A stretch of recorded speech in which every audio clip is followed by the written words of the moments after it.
বাস্তুৰ অন্য এটা ক্লাছ।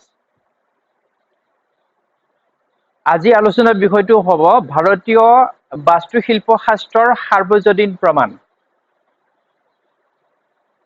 মানে ইউনিভাৰ্চেল যিটো ট্ৰুথ অফ ভাৰতীয় শিল্পশাস্ত্ৰ, যাক বাস্তু কোৱা যায়, মানে Indian architecture of Vedic as.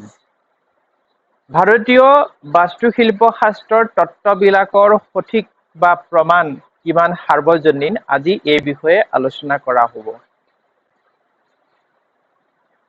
Globally যদি চোৱা যায় যে পৃথিৱীৰ যিখন মানচিত্ৰ মেপ অফ দ্য গ্ল'ব, তেতিয়াহ'লে দেখা যায় যে শ্ৰীলংকা, চণ্ডীগড়, অসমৰ ভূমিটো তিনিকুণীয়া।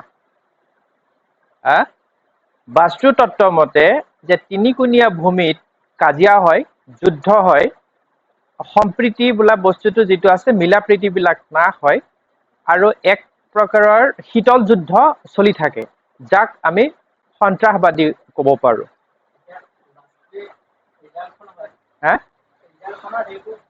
হ'ব, মানে যত যিমান আছে গ্ল'বত তিনিকুণীয়া যিটো হয়, সেই বস্তুবিলাক আমাৰ ভাৰতীয় শিল্পশাস্ত্ৰত, বৈদিক শাস্ত্ৰত সেই বিষয়ে উল্লেখ আছে। গতিকে এইবিলাক দেশৰ বিষয়ে সুন্দৰ প্ৰমাণ ভাৰতীয় বাস্তুশিল্প শাস্ত্ৰৰ বিষয়বিলাকেই প্ৰতিনিধিত্ব কৰে। উত্তৰ দিশত যদি ওখ পাহাৰ বা অট্টালিকা থাকে, তেতিয়াহ'লে বুজা যাব যে আৰ্থিক দুৰ্বলতা। য'ত অৰ্থ বা ধন যিটো আহে ন, তাত উইকনেছ যিটো হয় তাৰ পৰা আহে, আৰু পূবত যদি থাকে তেতিয়াহ'লে উন্নতি আৰু সুবিধা নাশ হয়। উন্নতি নহ'ব আৰু সুবিধাবিলাক নাশ হ'ব। ভাৰতবৰ্ষৰ উত্তৰে আছে হিমালয় পৰ্বতটো। শিকাইছিলোঁ, আকৌ পুনৰ আৰম্ভ কৰি দিছোঁ। ভাৰতবৰ্ষৰ যিটো অৰ্থনৈতিকভাৱে দুৰ্বল, সেই কথাটো লক্ষ্য কৰা যাব। মতে যে যিটো ভূমিৰ উত্তৰ বা পূবত পানীৰ উৎস থাকে, সেইখন ঘৰত, সেইখন দেশত উন্নতি হয় আৰু ঐশ্বৰ্যশীল হয়। প্ৰস্পেৰিটি আৰু প্ৰগ্ৰেছ বোলা বস্তুটো তাতেই দেখা যায়। সেইদৰে যদি চোৱা যায়, অসমৰ যিকেইখন জিলাৰ উত্তৰে নদী প্ৰবাহিত হৈ গৈছে, সেইকেইখন জিলা আনবোৰৰ তুলনাত যথেষ্ট উন্নত। যেনেকে গুৱাহাটী চাব পৰা যায়, যোৰহাট চাব পৰা যায়, ডিব্ৰুগড় চাব পৰা যায়, ধুবুৰী চাব পৰা যায়, এনেদৰে ইয়াৰ প্ৰমাণবিলাক দেখা যায়। আগত কি হ'ল, যেতিয়া মই বাস্তু আগত কোৰ্চ বা এইবিলাক কৰিছিলোঁ, বা মানুহবিলাক যেতিয়া মোৰ গাইডত আহে, তেতিয়া কিছুমান চেমিনাৰ তাত মোক সুধিছিলে, প্ৰশ্ন কৰিছিলে যে অসমত যিটো সন্ত্ৰাসবাদ, দুৰ্নীতি, অৰ্থনৈতিক অনগ্ৰসতাৰ কাৰণ কি? ইয়াৰ যদি উত্তৰ চোৱা যায়, দেখা যায় যে অসমত পূব আৰু উত্তৰ দিশত পাহাৰে আৱৰি আছে, নহয় জানো? সেইকাৰণে কি হয়, অসমৰ কোৱা হয় ভৈয়াম অঞ্চল। ফলত অসমৰ আৰ্থিকভাৱে সবল নহয়, ইয়াত দুৰ্নীতি আছে, আৰু মানৱ সম্পদ বা উন্নয়নৰ বাবে তেনেকুৱা ধৰণৰ কোনো উদ্যোগ আৰু বাণিজ্যৰ অভাৱ। সি এক প্ৰকাৰৰ বাস্তুৰ মানে ৰুলছ মতে হোৱা প্ৰাকৃতিক পৰিৱেশ, যিটো এটমস্ফিয়াৰ আছে, তাৰ পৰাই বুজা যায়। বাস্তুমতে ঘৰৰ পূব আৰু উত্তৰ দিশত যদি মুকলি স্থান তেতিয়া বেছি ৰাখিব লাগে, যাতে সূৰ্যৰ পোহৰ আহে আৰু বতাহ অনায়াসে তাত প্ৰবাহিত চলাচল হ'ব পাৰে।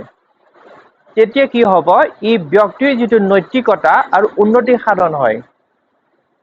মৰেলিটি যিটো আছে না, ডেভেলপমেণ্ট যিটো হয়, সকলো ফালৰ পৰা সি উন্নতি হয়। পৃথিৱীৰ যদি মানচিত্ৰত চোৱা যায়, জাপান দেশ হৈছে প্ৰথম সূৰ্যোদয় দেশ ধৰা হয়, আমি সকলোৱে জানো। সেইকাৰণে জাপানত কম সংখ্যক জনসংখ্যা থাকিলেও তেওঁলোক কিন্তু মানৱ সম্পদ আৰু প্ৰযুক্তিবিদ্যা পৃথিৱীৰ অন্য দেশতকৈ যথেষ্ট উন্নত। এবাৰ মই এখন আন্তঃৰাষ্ট্ৰীয় সন্মিলনত আছিলোঁ, এষ্ট্ৰলজিকেল কনফাৰেন্স আছিলে। তাত প্ৰসংগক্ৰমে ওলাইছিলে যে ৰাজস্থানৰ যিটো ৰাজ্যসভাৰ যিটো ঘৰ আছে, সেইটো ইঞ্জিনিয়াৰ লগতে বাস্তু স্পেচিয়েলিষ্ট বিলাকেও তেওঁলোকে গাইডত সেইটো ঘৰটো বনাইছিলে। সেইকাৰণে দেখা যায় বাকীবোৰ সকলো ৰাজ্য, আমাৰ ভাৰতবৰ্ষত যিমানবিলাক ৰাজ্য আৰু কেবিনেট আছে, কেবিনেট এছেম্বলিজ বহে, তাৰ ভিতৰত চাব দেখিব যে আপোনাৰ ৰাজস্থানত তাত কোনো ধৰণৰ অপ্ৰীতিকৰ ঘটনা আজিলৈকে ঘটা নাই। সকলোবিলাক সিদ্ধান্ত মানে শান্তিপূৰ্ণভাৱে মিলাৰ প্ৰীতিৰে সকলোবিলাক তাত ঘটি আছে। আৰু যদি চোৱা যায় ভাৰতবৰ্ষৰ উত্তৰ মানে নৰ্থ ইণ্ডিয়াৰ ভিতৰত ৰাজস্থানী হৈছে আটাইতকৈ উন্নত জেগা। আৰু সেইকাৰণে তাত যিসকল মাৰোৱাৰী সম্প্ৰদায়ৰ মানুহ থাকে তেওঁলোক কোৱা হয় শীতল মস্তিষ্কৰ মানুহ। তাত কোনো ধৰণৰ তেওঁলোকে সদায় বিবেচনাৰে আগবাঢ়ে কাৰণে সমগ্ৰ আমিও দেখিছোঁ অসমত যে সমগ্ৰ যিমান জাতি আছে, বিজনেছমেন আছে, যিমান আছে তাত অধিক সংখ্যক সফল ব্যৱসায়ী সফল ব্যক্তি হৈছে মাৰোৱাৰী সম্প্ৰদায়টো। গতিকে ইয়াৰ পৰা এই বস্তুবিলাক বুজা যায়।